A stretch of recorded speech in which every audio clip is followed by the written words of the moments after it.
Sejam todos muito bem-vindos a mais um debate político. Aqui é a Letícia Barbosa, agradecendo a você, nosso telespectador, nossa audiência, por mais um dia, mais uma terça-feira, participando aqui conosco. Hoje, no nosso programa especial, nós estamos aqui com a deputada estadual, professora Jaqueline. Seja muito bem-vinda, professora. Obrigada, Letícia, pelo convite. Estamos aqui à disposição das suas perguntas, do seu programa, que eu sei que é maravilhoso.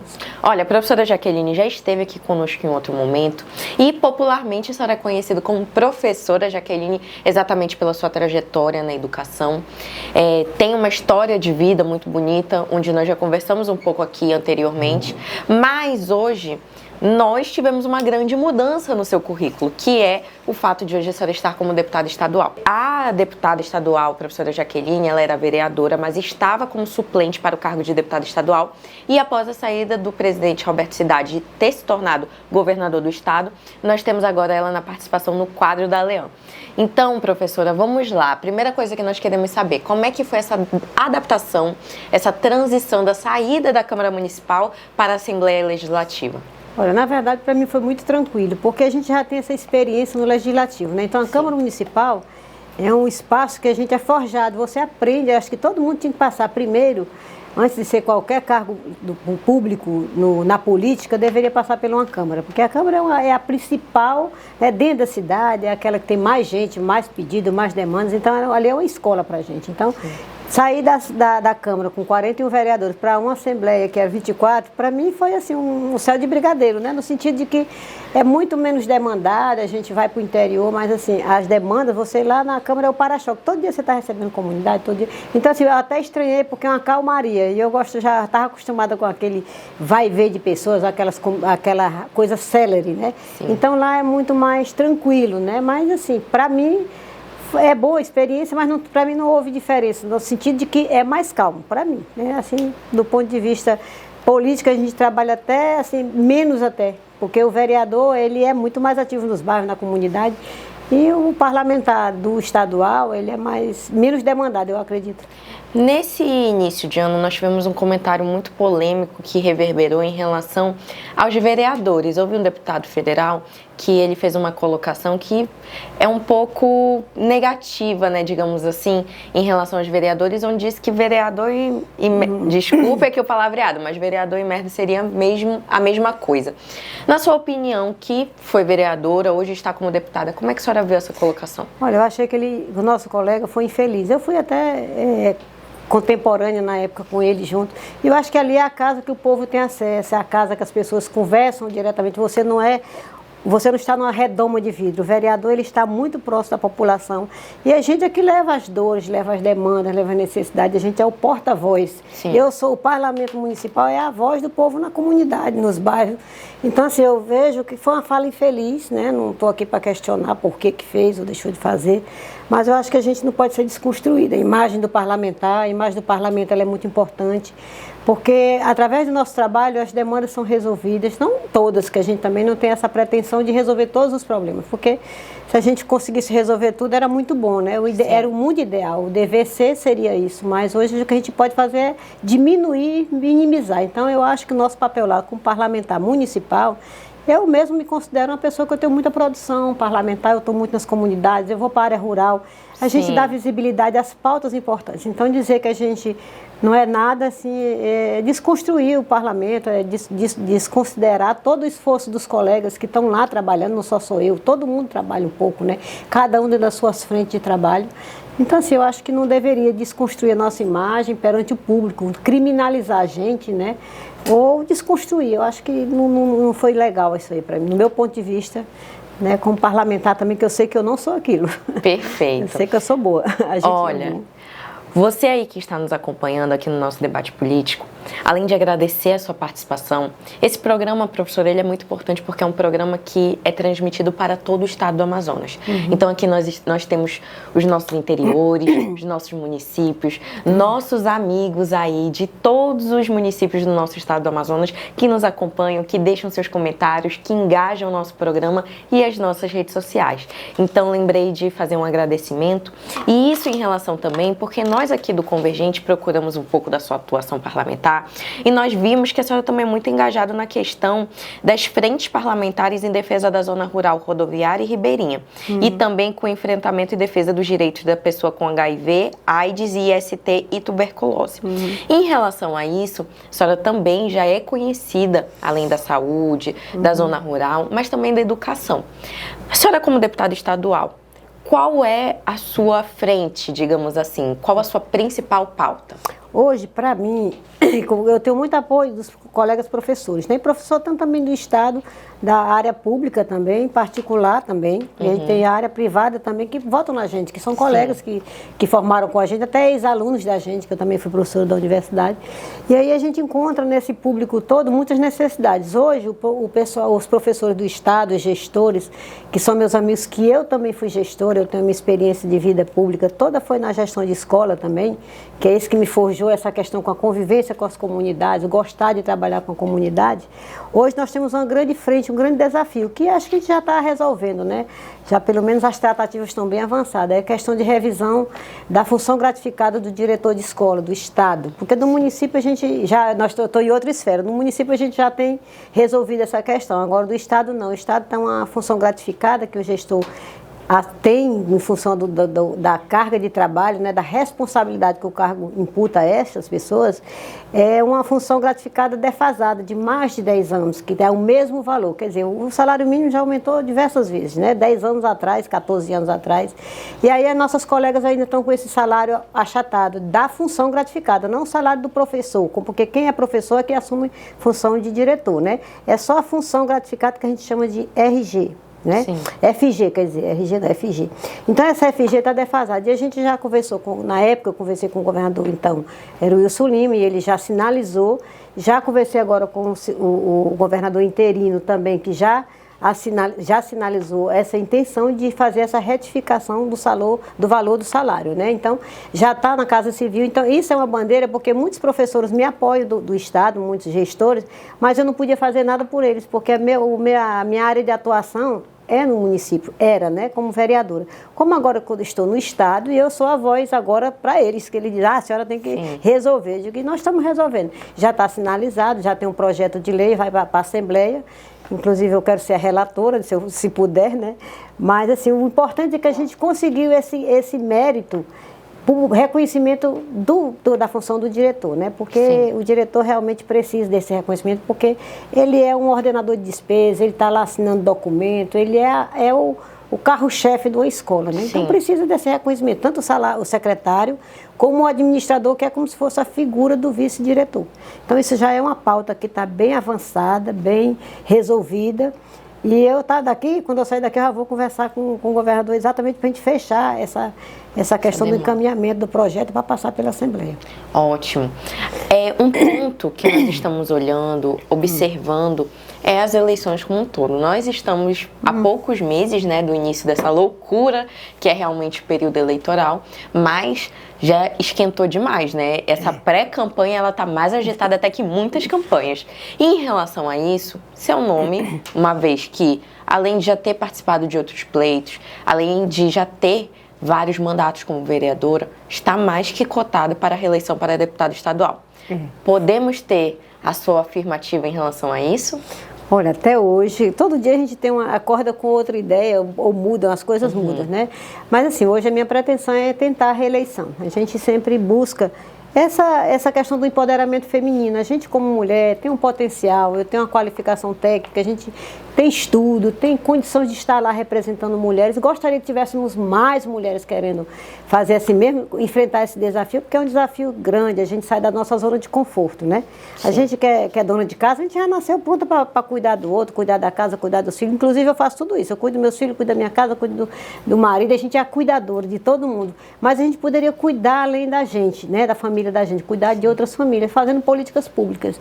Então, assim, a mulher precisa participar da política efetivamente, para que a gente possa melhorar as condições das outras mulheres também, né? A gente tem que ter seja mais assertiva a questão do empoderamento feminino, a gente buscar mulheres no parlamento, porque as mulheres, elas são desmotivadas, muitas não vão, porque é muita barreira, também não é fácil. Ser candidata só para ser cota é outra coisa. Então, a gente tem que enfrentar esse desafio de ser a cota e furar a bolha, né? Para entrar na vaga do mandato. Então, esse é um desafio grande que a gente não se enxerga, muitas mulheres não se enxergam como participando desse processo decisivo, porque quem decide somos nós, né? Sabe que a gente tem 53% de eleitoras. Nós temos mais mulheres votando do que homens. Esse 53% daria condições de a gente ter metade das mulheres lá, né? Só que a gente tem menos de 10%. Na Assembleia, hoje, tem 22, aliás, temos 6 mulheres, né? Já é um número absurdo de grande, porque na Câmara dos Vereadores nós temos 3 só. Com a minha saída ficou 2, de 41 assentos. Então, a gente tem menos do que 10%, né? E a gente sendo 53% de eleitorado, é desigual, né? Não equivale àquele poder que a gente poderia ter se estivéssemos lá defendendo a pauta, nessas pautas da educação, da saúde, porque não é só a mulher. A mulher, ela precisa de educação, ela precisa de saúde, precisa de habitação. Quer dizer, a gente está lá não só para defender só a mulher vítima de violência, mas as políticas públicas em geral para todas as mulheres, né? Então é isso que a gente queria, que as mulheres acordassem também, né, para participar. Não é fácil, que eu digo que não é. Eu estou aí nessa luta de 4 mandatos, com essa como Assembleia Legislativa, mas a gente sabe das dificuldades, dos enfrentamentos, dos desafios que é ser uma mulher parlamentar. Sabe, professora Jaqueline, a senhora fez a colocação da cota e uma informação também para o nosso telespectador, para a senhora, é que além de jornalista, eu sou formada em Direito. E o meu TCC foi em volta da questão da fraude à cota de gênero. E aí, quando a senhora fez essa colocação, me trouxe também um questionamento que eu gostaria de lhe fazer. O que a senhora agrega? Por que a senhora acha que tem tantas mulheres que ainda são colocadas como apenas a cota? Que, querendo ou não, é uma fraude, né? Aquela mulher ali, ela não vai ter a chance de realmente se eleger. E também, além disso, um pouco mais à frente, ao que a senhora agrega o fato de muitas mulheres não votarem em mulheres? Essa é uma pergunta bem difícil. A gente tem 2 vertentes. Uma que a mulher, ela olha para o homem, ela vê uma representatividade até paterna, ela vê o homem que resolve as coisas, né? Na sociedade patriarcal como a nossa, que a mulher era feita, foi construída, consolidada, né, culturalmente, para ser doméstica, dona de casa, aquela dona do lar. Aí fica desse romantismo, a gente quer ser a gata borralheira, né? A gente quer ser Cinderela. A gente não quer ser a rainha, a gente quer ser uma pessoa de direitos iguais, efetivos, né? O que acontece? A gente vê mulher que olha para o homem, ela se encanta. Ela vota não é no que ele pode te trazer, o candidato de políticas públicas, ele vota até na aparência, não é com a razão, é com a emoção. E isso eu faço sempre esse parâmetro. Outra é que a gente tem dificuldade. Quantas colegas nossas já se candidataram, chegaram no caminho e desistiram? Porque não vê uma mão estendida para ela ser a vencedora. Eu nunca fui escolhida para ser a do partido que vai ganhar, vai Jaqueline. Eu sempre fui uma pessoa que eu me virei só, do meu jeito, trabalhando, fazendo...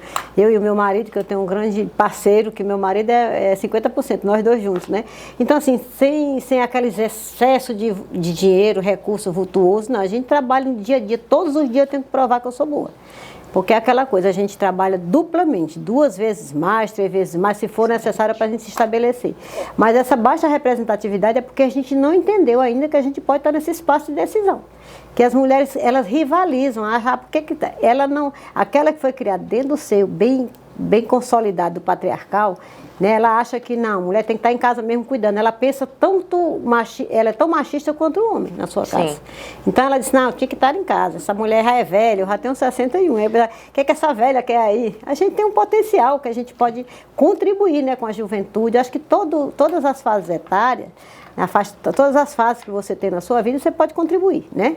Então, assim, tem políticas públicas que dependem da idade, depende do bom senso, da qualificação técnica, da vivência que a pessoa tem, como se colocar no lugar daquela outra pessoa que precisa. Então, enquanto tem o equívoco também que nós temos, Letícia, de que somos cota de 30%. Enquanto a gente for cota, não for assento, a gente é cota. Cota só é para preencher. Você bota o nome da empregada, bota o nome da sua parente lá, que a pessoa não sabe nem que é candidata. Inclusive, muitas delas são prejudicadas, porque não fazem prestação de conta, ficam inelegíveis, vão pagar multas depois para o Tribunal Regional Eleitoral, para o Ministério Público.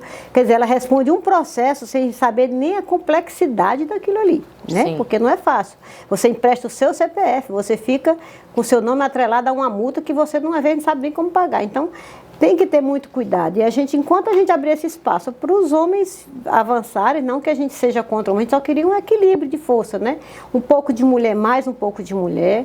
Paridade, né? Paridade, pronto. A palavra certa é essa, paridade, o equilíbrio de forças, porque os homens pensam na gente também, mas quem é que vai pensar mais na mulher? A própria mulher, né? A lei do feminicídio saiu de mulheres, a lei da Maria da Penha saiu de mulheres. Vai entender as necessidades. Entendeu as necessidades. Quanto a gente não se colocar no lugar de outra mulher, a gente não vai ver, porque a Maria da Penha lutou para que muitas mulheres hoje sejam livres da violência. E muitas são assassinadas, mas está lá vendo, todo mundo está fazendo, a sociedade está se mobilizando para acabar com essa violência. Um dia vai chegar lá o resultado que a gente quer. Mas se não fosse uma mulher que estava lá sensível à causa Maria da Penha, o feminicídio, quem criou uma lei com a pena maior, sem direito à progressão de pena, sem direito então foi mulher que estava lá no Congresso. Por que nós perdemos a nossa direito também de aposentadoria aumentou, não foi? Nosso tempo de contribuição, porque só tinha homem lá em cima decidindo. Quando a mulher não está lá para não tem representatividade feminina, os homens é que decidiram que para eles aumentava 5 anos e para nós 7, porque a gente vive mais, porque a gente tem mais tempo de vida, mas é claro, a gente cuida mais da saúde, a gente é menos delituosa, a gente vai menos para as coisas, né, para infratora, a gente é menos infratora, tudo isso que a gente se cuida mais, aí tudo isso leva a gente a pagar o preço, quer dizer, porque eu me cuido mais, eu vou ser mais cobrada. Então a mulher hoje paga o preço porque ela é uma pessoa mais virtuosa no sentido de que se cuida mais do que se precaver, né? Então, tudo isso, mas porque não tinha mulher lá brigando por nós. Tinha poucas, mas a voz de poucas não ecoa tanto a voz de tantos homens gritando e falando. Então, é voto vencido, a democracia é voto vencido. Quem tem mais, ganha, quem tem menos, perde. Pronto. Verdade. Então, se não pacificar esse pensamento de que a gente tem que ter mais para poder ter esse equilíbrio, né? A gente vai ficar todo tempo pagando um preço. Verdade. E para você aí, mulherada que está nos assistindo, esse é também um convite. Se informe mais, assista sempre o nosso debate político, acesse o Convergente, porque cada vez mais, uma vez que nós temos mais informação, nos educamos, realmente olhamos para a política e não apenas tratamos como um tanto faz, nós também mudamos a nossa realidade. Então fica aí o apelo. Olhem as mulheres candidatas, assistam as mulheres candidatas, deem uma olhada no currículo delas e se sentirem representadas, votem em mulheres. Olha, deputada, aqui nesse momento nós vamos começar o nosso jogo das cartas, né? Onde tem alguns players, algumas personalidades políticas, e aí nós queremos saber um pouco a sua opinião. Deixa eu botar meu óculos, né? Vamos lá, ouvir um pouco, entender um pouco também da sua visão política, né? Enquanto nossa representante. Ai, Jesus. Pode escolher. Eu sou ruim de carta, viu? O primeiro a sair. Wilker Barreto. Nós temos aí o deputado estadual Wilker Barreto, que participou, né, de alguns pleitos. Hoje é um deputado também conhecido como um deputado de embate. Queremos saber um pouco aí da sua opinião em relação ao deputado. Olha, o Wilker Barreto é um grande amigo. Eu tenho assim, uma simpatia muito grande por ele, ele sabe disso, porque quando eu iniciei a minha vida política foi com ele. Que legal. Então, assim, eu vejo ele como, tanto faz na situação como na oposição, porque ele já foi situação, Sim. Mas ele sabe transitar nos dois espaços, né? Sem perder o mérito. Então, o Wilker, para mim, é um colega que foi muito generoso na época que eu precisei, eu tinha nem partido para ser candidata, porque como... Eu teve conta essa história, como eu era uma mulher que tinha voto, os partidos fecham as portas para a gente, porque não deixa a gente entrar porque sabe que a gente tem aquela vaga garantida. Então eles têm a vaga para outros, né? Eu vou dizer isso que é verdade. Então outros que não é mulher também, tá? Geralmente eles se protegem e a gente fica excluído. Então, na minha segunda eleição eu tive essa dificuldade muito grande. O nosso partido era PHS, acabou, e aí que eu fiquei sem partido, né? E na hora que eu precisei, ninguém abriu as portas, foi ele que abriu. Então eu tenho essa dívida de gratidão com o Wilker Barreto. Que legal saber isso, é um pouco dos bastidores da política, que muitas vezes o nosso telespectador não sabe, mas agora está sabendo. Não é verdade. Próxima carta. Vou pegar esta. Davi Almeida. Davi Almeida, que é ex-prefeito, né, da cidade de Manaus, saiu para concorrer a governador. Ele que é do Partido do Avante, já tem aí uma trajetória política como um todo, né? Nós gostaríamos de saber qual a sua opinião em relação a Davi Almeida como político. Olha, Eu sempre fui oposição, né? Por Sim. conta partidária, questão partidária, oposição partidária, não a pessoa Davi Almeida. Então, acho que cada prefeito, ele deixa o seu legado, deixa a sua contribuição. Ninguém erra porque quer errar, às vezes você também erra, porque é induzido ao erro também, mas assim, para mim, na minha opinião, ele fez o trabalho dele, se esforçou para dar uma repaginada na cidade também. Não foi um mau prefeito, de jeito nenhum. Ninguém pode dizer que fez, a gente erra também, eu também erro, né? Você vai errar um dia, quem sabe. Quando a gente está na política, 2 mais 2 nunca é 4, né? Já diziam grandes filósofos, 2 mais 2 nunca é 4, pode ser 5, pode ser 6. A política não é uma coisa, uma matemática fechada, né? Sim. Então, assim, o prefeito Davi Almeida, ele tentou acertar também. De 0 a 10, o mandato dele? Eu dou 8. Pronto. Ótimo, foi aprovado. Uma nota boa. Vamos aqui à próxima carta. Se tiver 8 já tá bom, né? Já, foi aprovado. Roberto Cidade. Essa é a sua última carta e em relação a Roberto Cidade, ele que está como governador interino, está participando das eleições indiretas, né? Gostaríamos de saber a sua opinião sobre o deputado e agora, enquanto governador interino. Olha, o Roberto Cidade é um menino novo, né? Porque, considerando que ele tem uns 40 anos e eu já tenho 60, então é bem novo. É um menino novo, dava para ser meu filho, né? É um rapaz que ele tem consegue agregar, ele não polariza, ele agrega pessoas, né? Isso é uma característica muito boa na política, porque você não pode ser nem tanto ao céu, nem tanto à terra. Ele é um rapaz que tem bom senso, ele escuta, é uma pessoa que está sempre disponível para nos ajudar e tem vontade de acertar. Então, assim, eu vejo agora no governo que ele está interinamente, que agora ele tem a caneta que ele pode fazer, Sim. né? Porque quando você é deputado, você tem um poder limitado, porque você pode fazer uma legislação, mas mesmo assim depende da sanção do governador ou do prefeito. Você faz, mas não sabe se vai ser sancionado, né? Então, hoje ele está no governo, mas atende muito bem, conversa muito bem, tem interesse em ouvir as nossas demandas para ajudar a sociedade, porque nós estamos lá no para-choque ouvindo, né? Sim. Então, assim, quando você se disponibiliza a ouvir, já é um grande passo, né? E não ouvir e prometer, mas ouvir e tentar buscar essa solução, porque eu acho que o Roberto está nesse caminho hoje. Ele tem um diálogo muito bom com todos os deputados, né? Ele é uma pessoa que transita bem no meio político, no meio judiciário, respeita as instituições, que isso é muito importante, porque ninguém vive só no mundo isolado. Ele tem um grupo político, né? Ele tem um grupo de política que ele conseguiu conquistar, porque não é todo mundo que entra na política e faz grupo, né? Hoje ele tem um grupo de pessoas que gostam, simpatizam tanto como uma pessoa política como uma pessoa Roberto Cidade, o cidadão. Sim. Então eu também sou uma simpatizante dele, numa boa, e gosto muito dele. Olha, um ponto que a gente trouxe aqui é em relação ao cargo que ele está ocupando agora, enquanto governador interino, e nós temos aí as eleições diretas agendadas que estão chegando, batendo a porta poucos dias daqui. Em relação a isso, para quem não sabe, para quem não está informado, nós teremos no final do ano, né, nossas eleições ordinárias, nossas eleições onde você vai ali na urna, põe o seu voto, você quem decide. Porém, agora nós vamos participar de um outro processo que é uma consequência da saída do governador Wilson Lima e também do vice-governador Tadeu de Souza, que é as eleições indiretas, onde o nosso poder legislativo, a nossa Assembleia Legislativa, os nossos deputados, irão escolher o nosso representante que estará à frente do governo até o final e até o próximo governador assumir. Em relação a isso, a senhora tem um voto aí muito importante que está chegando.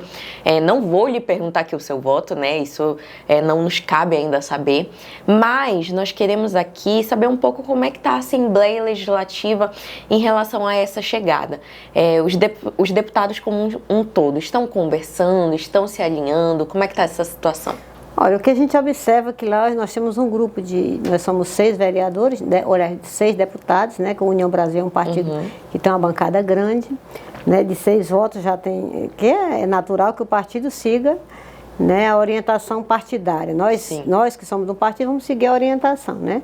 E aí eu vejo que o alinhamento, como eu te disse, ele conseguiu construir amizades. Ele foi um bom presidente, ele conseguiu consolidar. Ali ele não vê com diferença a oposição ou a situação, ele tratava todos de forma igual. Isso é um grande ponto, né? Um ponto positivo que hoje os colegas lá ficam com muita tranquilidade em apoiá-lo, porque ele foi um bom presidente, esses anos todos que ele esteve lá.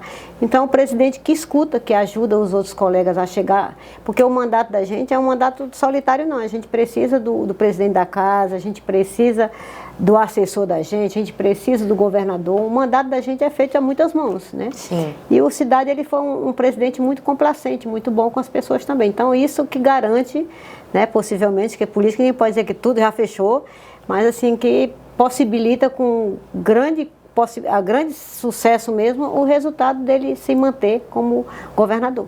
Olha, não tenho medo de dizer isso, não. Fico muito feliz aqui com a sua participação como um todo e fico mais feliz ainda por ser uma mulher que tem uma grande representatividade. A senhora trouxe aqui um pouco, né, da sua história, também da sua trajetória política, falou inclusive da sua força política, né, que tem ao longo dos anos. E em relação a isso, me permite fazer algumas perguntas de bastidor. Nós sabemos que as coisas estão mudando rapidamente. O cenário político que nós estávamos no início do ano não é mais o mesmo agora.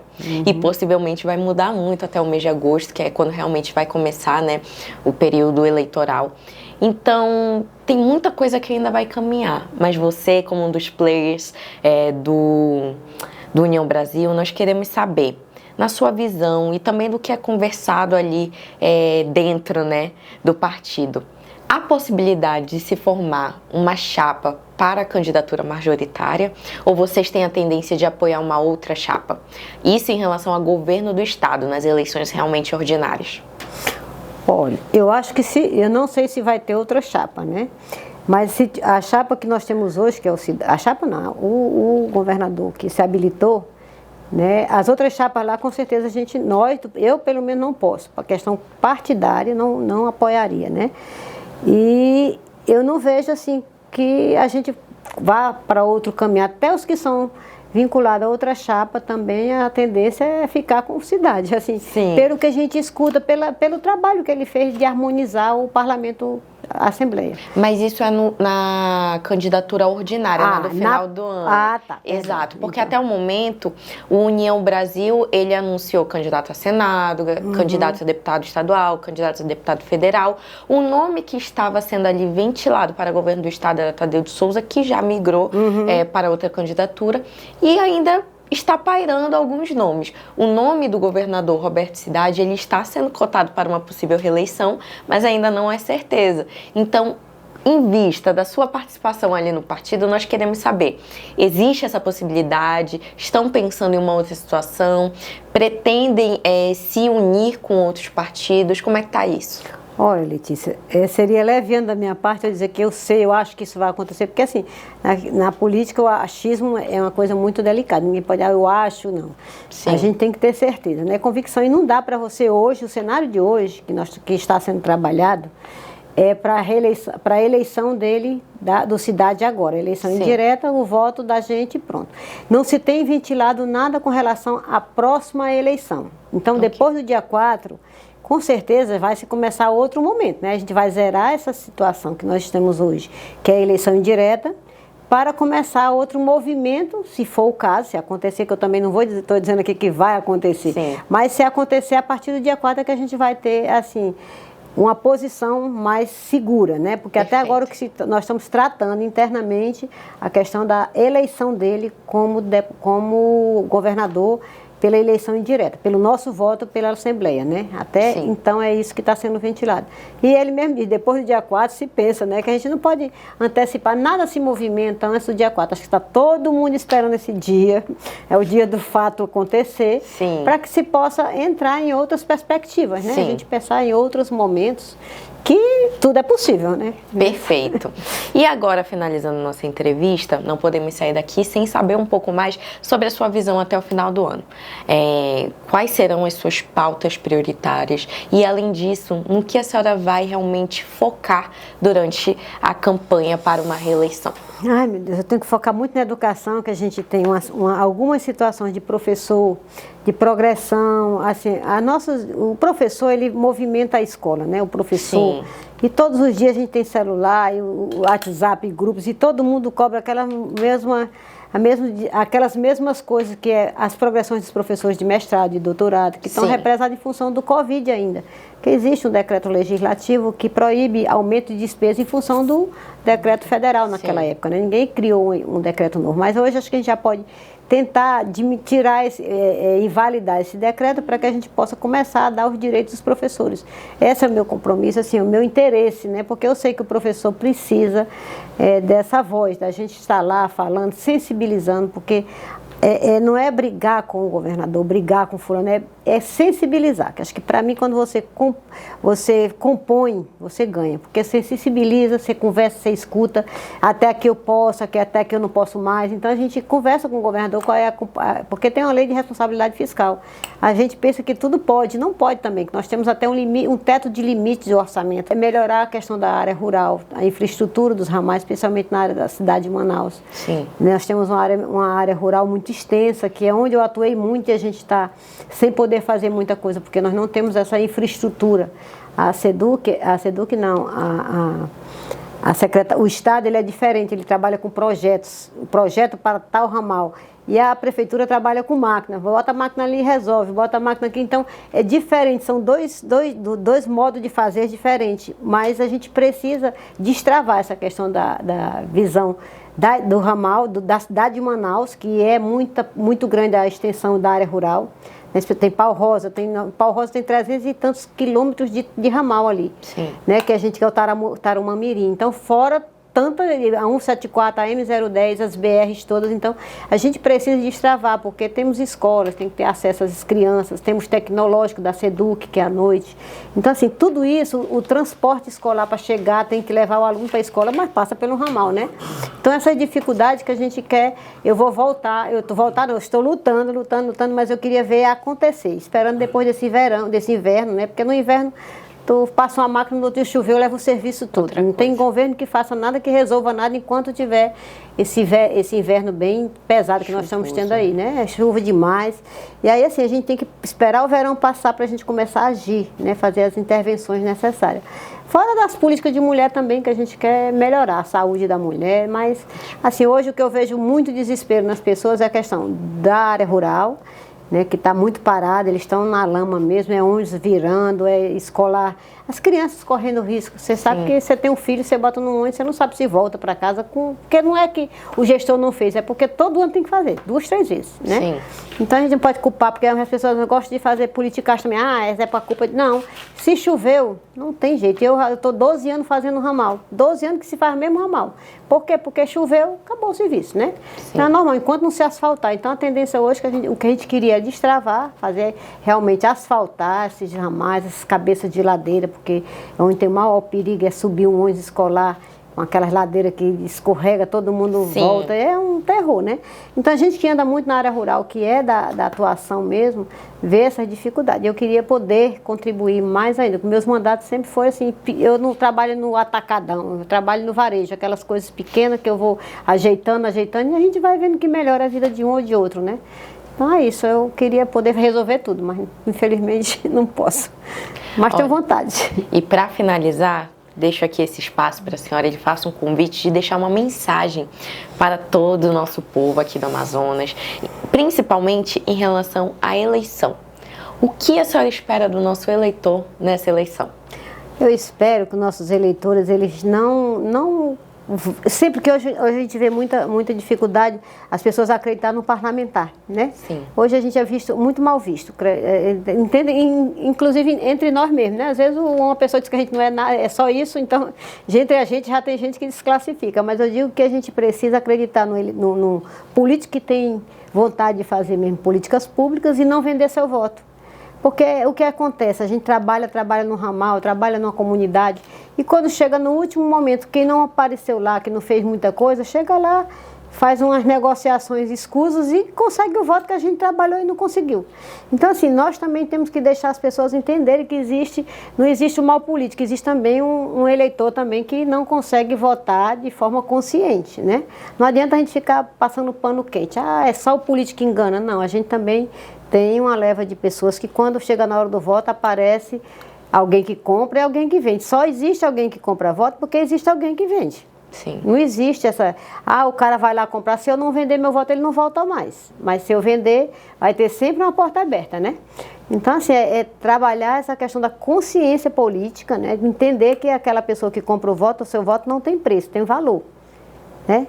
Ah, porque vai quando eu vou vender, porque daqui a pouco não aparece, eles vão sumir mesmo. Não é assim, não. Tem gente que não some. Eu não sumo dos ramais que eu trabalho, eu não sumo das comunidades que eu trabalho. Mas a gente fica desmotivado porque aquele que não trabalhou, né, leva o nosso voto, infelizmente.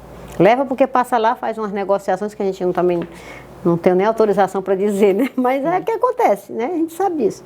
Então a gente tem que começar a saber que o voto tem valor, mas não tem preço. Porque o valor é aquilo que você vai dar, né, agregar para a sua comunidade. Então, quem vendeu o voto não pode cobrar de ninguém a fatura depois não, porque já está liquidado, né? Perfeito. Muito obrigado, deputada, pela sua participação aqui conosco. O espaço do debate político está sempre aberto. Fique à vontade aqui para retornar. Tá, obrigada. E olha, muito obrigada a você, nossa audiência, nosso telespectador fiel, por toda terça-feira às 8h30 da noite estar aqui comigo no canal 8.2. Nós também estamos ao vivo no nosso YouTube da Rede Onda Digital e do portal O Convergente. Agradeço a você, sua participação e te aguardo toda terça-feira aqui comigo. Até mais!